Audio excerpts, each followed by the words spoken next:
Alright, welcome back to another video. So today I'm back working on the Jeep a little bit, trying to get some body work going here, just to kind of touch it up. There's a few little spots, common spots of rust on the Jeep.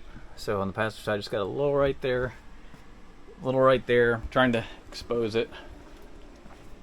The bane of my existence.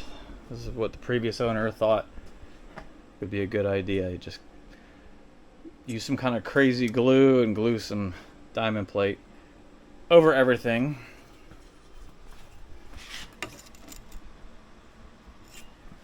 So what am I going to do? I'm going to do the same thing, just make it look a lot nicer. So obviously there's a proper way to fix this. Cut it all out, replace the part of the tub. I'm actually going to be adding some armor to the side of the Jeep here. So what I'm going to do is grind this down the best I can, get rid of the majority of the rust. Then I will put a rust converter on it. And then after that, I will cover it with POR 15. That way it hopefully, we'll say 90% slows down the rust where it doesn't spread anymore. There's a couple other spots on the back here. This is kind of like the worst spot right here. So I don't know what they used. It's just kind of like glue stuff. So they glued the diamond plate on. So that's a common spot. Got another little spot under the license plate here, which is actually pretty bad. I mean, no worse than the other side, but same thing. And actually on this side, apparently they just did it for symmetrics because there's no rust here, even though they had some diamond plate glued on there. Like I mentioned in a previous video, the fenders had previously been replaced because normally they rot out real bad, especially here in Ohio.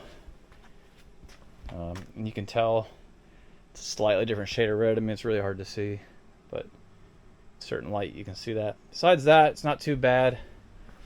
The frame on this Jeep it needs a little work. Worst spot is right here. It's really hard to see, just a little bit. I mean, still really solid. Just eventually it's going to need some attention. But again, I'll be removing these pieces, putting the armor that comes up like right here from the front to the back. So that will cover up all the work there. See, another piece of diamond plate. I suspect there's rust under that one, unlike this side. Alright, and then from this place called Warrior Products, US company, got these steel plates. They're powder coated black. I will be painting them the color of the Jeep though.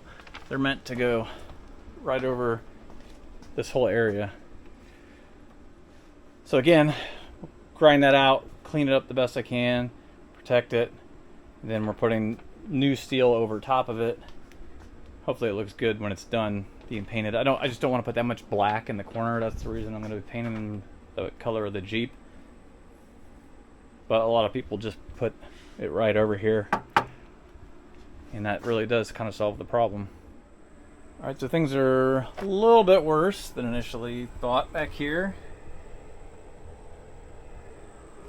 I could probably just knock all of this right out.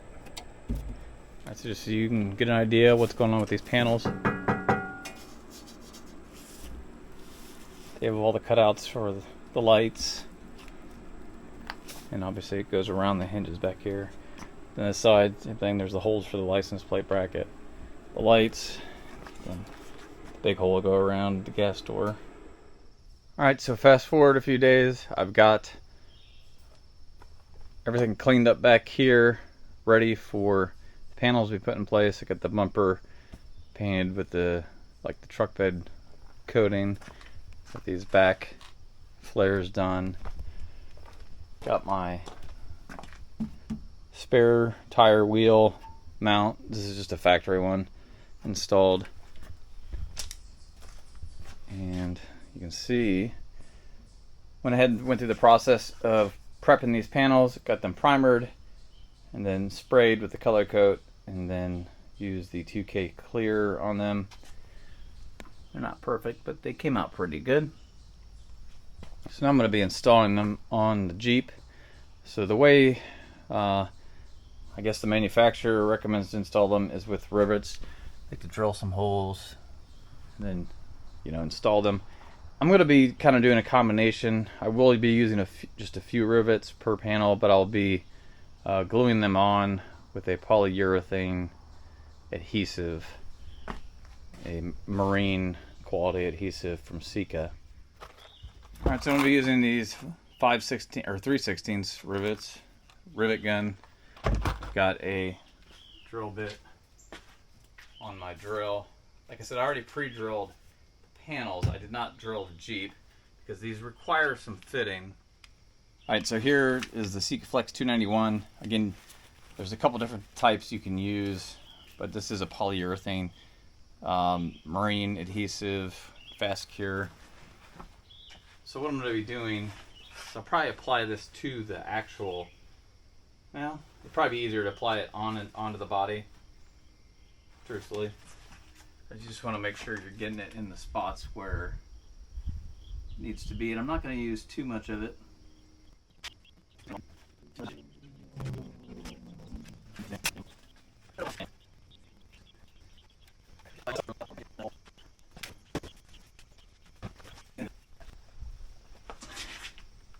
Again, key is make sure you get it fit back here along the lines.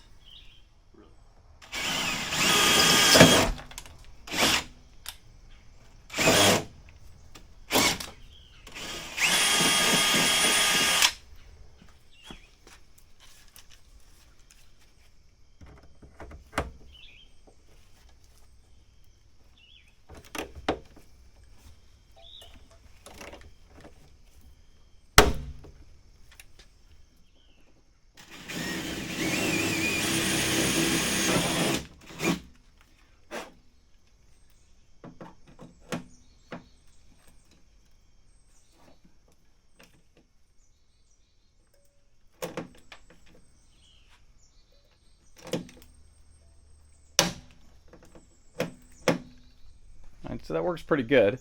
The only thing that I'm not happy with is right here.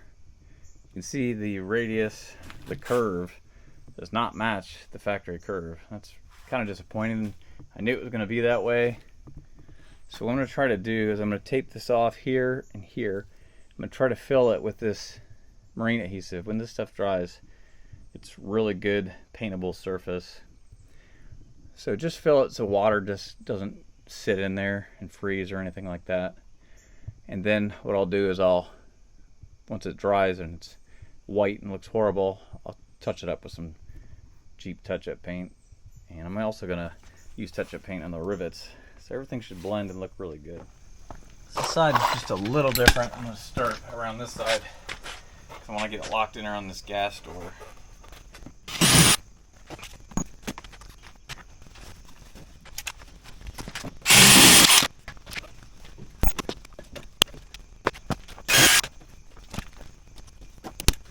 Alright, so I like how that's working. This side, I almost got enough sealant in here. I'm not going to have to fill it, but clean that up a little bit. I'm going to put one more right here. You can make a case to put one down here, but it's holding nice and tight so that when that glue dries, it'll be more than enough. So now I got to get the taillights back on. So taillights are bolted with 3 bolts. I didn't really show that. To get the wiring undone, you have to reach up from under the Jeep and disconnect the connector. And I'll get the gas tank screwed back on. And then after everything dries, I'll come in and lay the touch-up paint on and get the spare tire on the back, and the back of the Jeep will be done. So I'm pretty happy with how the paint came out. If you're wondering, I got this from automotivetouchup.com. I buy a lot of my paint from them. They do take a while and they're super expensive. So if you need something quick, it's not a good place to go. I just have found their color match over the years to be the best out of anybody. You can see for the age of the Jeep, being 25 years old, color match is pretty much perfect. Alright, so there is everything put back on. Obviously minus the touch-up paint. I think it looks good. Doesn't really stand out. I think going down the road, you won't ever even notice that isn't stock. Alright, so next I'm going to be working on the floorboards and getting some armor on the sides here. I am going to leave the armor on the sides black, like I said. So as far as the floorboards go, the worst one is the passenger side here.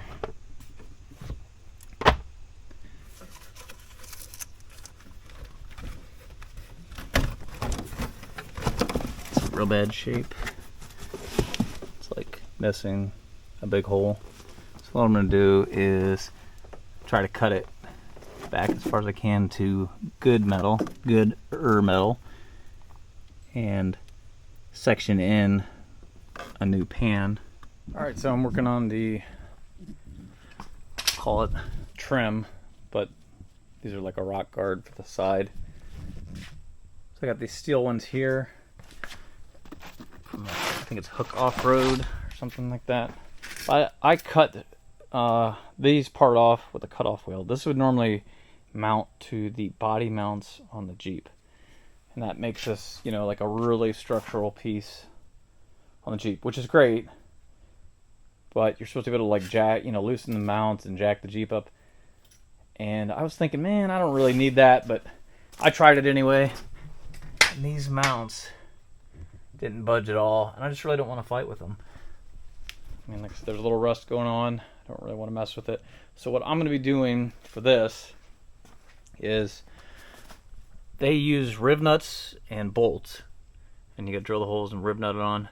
I'm actually going to be using Sika polyurethane adhesive on this. Basically going to glue it to the Jeep, and then I will bolt it on the bottom, and then I'm going to use rivets, drill the holes in rivets. It's going to make it a lot easier to install, and it will work good. And the key is I'm doing it more for cosmetics than actually like smashing into rocks with it. So that's kind of something you got to consider with this. If you're going to be using it more for like actually like a rock slider or something, you probably should install it the way the instructions say to install it.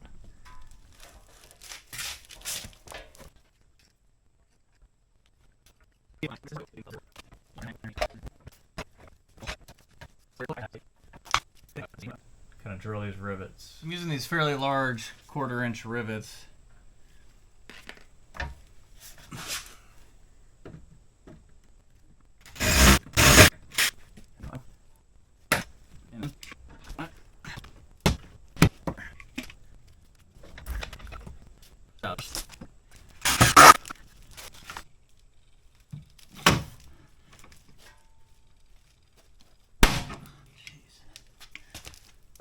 Serious rivets.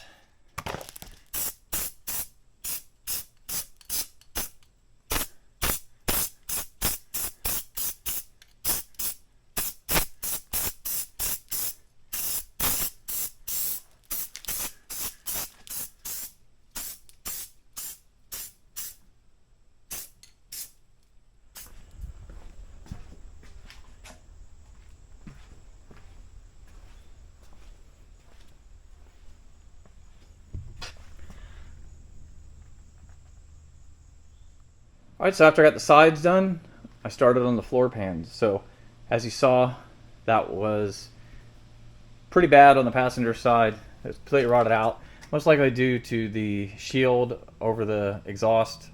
Probably trapped a lot of salt from the Ohio winters under this Jeep. So cut all that rust out the best I could. Then I used POR 15 on the tunnel area here where there was some rust. That the metal was still savable, but I want to be able to use it because otherwise I would have had to custom make like metal in the tunnel. And then I used a polyurethane adhesive made by Sika. It worked really well. Instead of welding the metal in, basically cut the pan the dimensions I wanted it, laid it in, and then glued it in place. Then I applied some sound deadener and a 2-part epoxy primer to really make a nice hard finish that's going to resist any kind of future rust or corrosion issues. Then I laid down some urethane body color paint, and then the carpet will go back down over top of this. So this is the passenger side here. I think it turned out pretty good. From the driver's side, there was just a rust hole, about this big, but I was able to trim this pan, and I'll leave a link in the description to the pans that I used. They were decent. They came from Cartotech. I bought a first revision, which was a metallic colored. They were kind of cheaper, and those did not work. I did not use those. I ended up getting the black ones. They fit much better. So once everything is glued in and painted, it's pretty hard to tell that anything was done. I mean, a body person would know. But again, the carpet's going to go right back down over top of this. It's nice and solid. So that was pretty much the last project to fixing up the body on the Jeep. As you saw, I got all the rust taken care of, and in the future I'll be working on the frame, but that's a video for down the road. So hopefully the video is helpful. If you're working on one of these TJs, this can be kind of a tedious process. Be sure to like and subscribe, leave a comment, let me know what's going on in your world. Until next time, thanks for watching.